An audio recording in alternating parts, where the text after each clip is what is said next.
Pernah nggak sih kamu dengar istilah elit global? Pasti sering kan? Ada yang bilang mereka ini kelompok rahasia yang mengendalikan dunia dari balik layar. Ada juga yang bilang itu cuma cerita horor modern buat bikin orang panik. Kalau di rumah kamu sendiri, siapa sih elit global versi keluarga kamu? Mungkin ibu yang paling jago ngatur jadwal keluarga sampai detail terkecil? Atau ayah yang selalu jadi penentu akhir kita makan malam apa? Tapi yang bakal kita bahas hari ini, bukan itu. Ini jauh lebih besar, lebih membingungkan, dan kontroversial.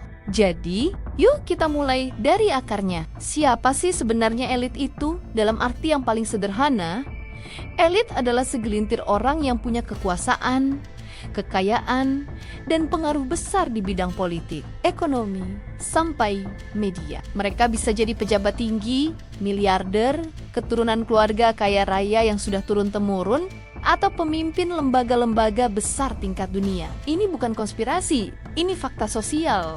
Di setiap negara, di setiap zaman, selalu ada kelompok kecil yang berada di puncak piramida sosial. Nah, dari sini, istilah elit global itu berkembang jadi sesuatu yang jauh lebih misterius, terutama di dunia maya dan di kalangan penganut teori konspirasi. Orang-orang ini percaya ada sebuah kelompok super kecil yang punya kontrol absolut terhadap dunia ini, bukan cuma negara mereka sendiri, tapi seluruh planet kita. Beberapa teori yang paling populer bahkan menyebut para elit ini adalah bagian dari sebuah agenda raksasa bernama New World Order alias tatanan dunia baru.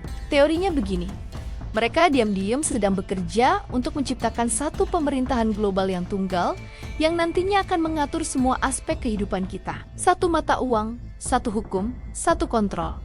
Kedengarannya seperti plot film fiksi ilmiah kan? Ini adalah narasi yang sangat sering muncul di internet dan media sosial, seringkali tanpa bukti yang kuat. Tapi pertanyaannya, apa benar ada tujuan tersembunyi seperti itu? Atau ini cuma imajinasi liar manusia yang mencoba mencari penjelasan sederhana untuk dunia yang begitu kompleks dan seringkali tidak adil? Kita akan bahas itu lebih dalam. Sekarang, mari kita gali salah satu akar konspirasi yang paling sering disebut-sebut belakangan ini, Golden Billion. Pernah dengar istilah ini? Ini bukan nama menu di restoran mewah, tapi sebuah teori yang mengklaim bahwa ada elit global yang punya agenda untuk memastikan hanya sekitar 1 miliar orang di dunia. Biasanya dari negara-negara maju yang bisa menikmati kekayaan dan sumber daya planet ini, sementara miliaran orang lainnya dibiarkan hidup dalam kemiskinan dan kesulitan. Istilah ini sebenarnya muncul di era perubahan politik besar di Uni Soviet. Kemudian dipopulerkan kembali oleh penulis Rusia. Bahkan dalam beberapa pidato politik tingkat tinggi, istilah ini dipakai untuk menyoroti dan mengkritik ketimpangan global antara negara-negara kaya dan negara-negara berkembang. Tapi, coba kita pikirkan sejenak. Apakah ketimpangan global yang nyata ini benar-benar terjadi karena ada kelompok rahasia yang sengaja merancangnya dengan jahat? Atau apakah ini adalah hasil alami dari struktur ekonomi dan politik dunia yang sangat kompleks? Atau sebuah sistem yang mungkin tidak dirancang oleh siapapun secara spesifik, tetapi secara inheren menghasilkan pemenang dan pecundang? Ini pertanyaan yang penting untuk kita renungkan. Sekarang kita mundur sedikit ke teori konspirasi klasik yang paling ikonik. Kalau kamu sering lihat gambar mata satu di dalam piramida atau simbol-simbol misterius lainnya di internet, itu biasanya dikaitkan dengan satu nama, Illuminati. Faktanya secara historis, Illuminati adalah sebuah organisasi kecil yang benar-benar ada. Mereka didirikan di Bavaria, Jerman pada tahun 1776 dengan tujuan menentang pengaruh agama dalam kehidupan publik dan mempromosikan pemikiran rasional. Namun, kelompok ini tidak bertahan lama dan dibubarkan hanya beberapa tahun kemudian setelah ditekan oleh pemerintah.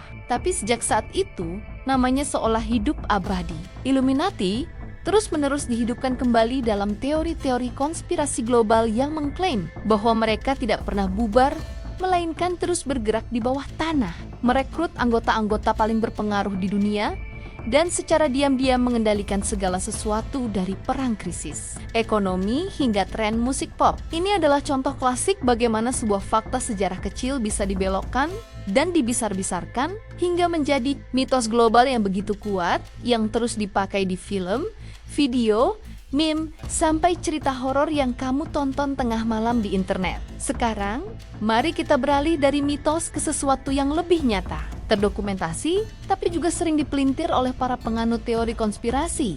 Kasus Jeffrey Epstein. Epstein adalah seorang pemodal kaya raya yang punya jaringan pertemanan sangat luas dengan tokoh-tokoh paling terkenal dan berkuasa di dunia, mulai dari presiden, pangeran, CEO perusahaan raksasa, hingga selebritas papan atas. Penyelidikan atas kasusnya termasuk ribuan email dan dokumen yang akhirnya dirilis ke publik, menunjukkan hubungan yang sangat kompleks antara dia dan berbagai elit tersebut. Kasus ini mengungkap sisi gelap dari jaringan orang-orang kaya dan berkuasa, termasuk tuduhan serius tentang bagaimana Epstein diduga menggunakan koneksinya untuk tujuan kriminal dan keuntungan pribadinya. Faktanya jelas kan, ada orang super kaya yang punya koneksi sangat kuat dengan banyak tokoh penting dunia. Tapi apakah ini secara otomatis berarti mereka semua adalah bagian dari sebuah komite rahasia elit global yang mengendalikan dunia? Tapi itu belum tentu. Bukankah mungkin juga itu sekadar jaringan sosial yang terbangun secara alami? Karena status, kekayaan, dan lingkaran pergaulan yang sama? Bayangkan saja, berapa banyak dari kita yang punya teman yang mungkin lebih kaya dari kita, tapi itu tidak berarti kita tiba-tiba punya akses ke kekuasaan besar kan? Jadi, pertanyaannya adalah, di mana batas antara jaringan sosial orang-orang berpengaruh dan sebuah konspirasi global yang terorganisir? Garisnya seringkali sangat kabur. Nah, ini membawa kita ke pertanyaan yang lebih mendasar. Kenapa orang-orang masih percaya pada teori konspirasi?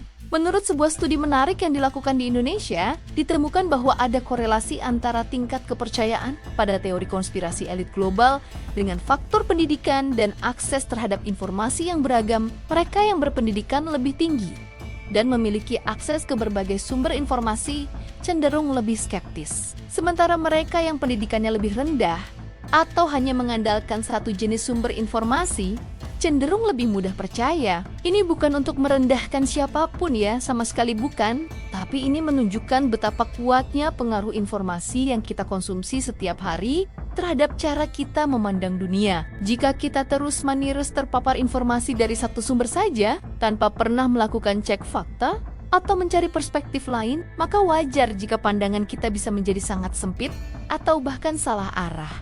Lalu, apa sisi gelap dari semua ini? Kenapa teori-teori ini terus hidup dan berkembang biak?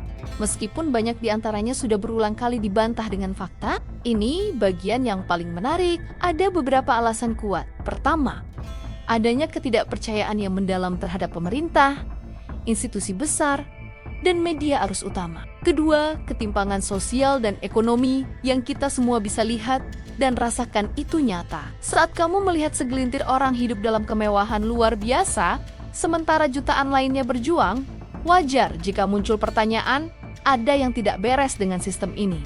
Ketiga, secara psikologis, manusia memiliki kecenderungan untuk mencari penjelasan besar dan sederhana untuk hal-hal yang rumit dan menakutkan.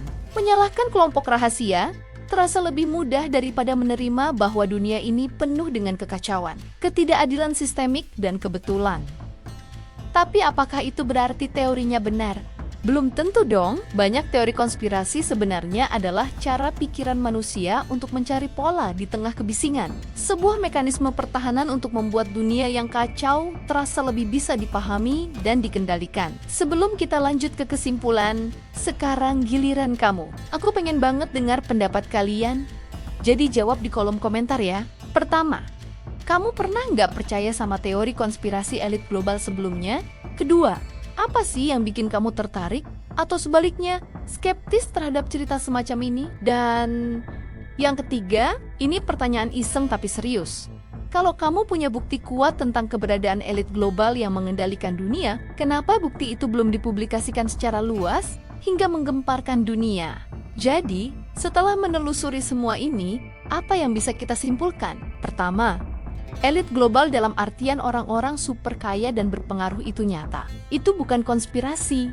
Itu adalah realitas struktur sosial kita. Kekayaan dan kekuasaan memang cenderung terkonsentrasi di tangan segelintir orang. Kedua, teori konspirasi yang mengklaim ada satu kelompok kecil yang secara rahasia dan terkoordinasi mengendalikan semua peristiwa besar di dunia. Sampai saat ini, belum punya bukti yang kuat dan solid. Sebagian besar hanyalah narasi yang dibangun di internet.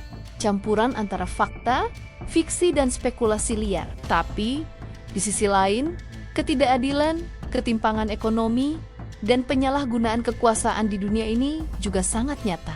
Inilah yang menjadi bahan bakar utama mengapa teori konspirasi begitu menarik bagi banyak orang. Bayangkan saja dunia di mana kamu bangun pagi, lihat harga bensin naik, harga bahan pokok meroket, biaya hidup semakin berat, tapi di saat yang sama, kamu melihat berita para pemimpin dan miliarder dunia berkumpul di forum-forum mewah atau bermain di klub golf eksklusif. Rasanya wajar jika muncul kecurigaan, kan? Mungkin realitas sosial yang timpang di depan mata kita ini jauh lebih nyata dan perlu kita kritisi daripada sebuah teori rahasia global yang sulit dibuktikan.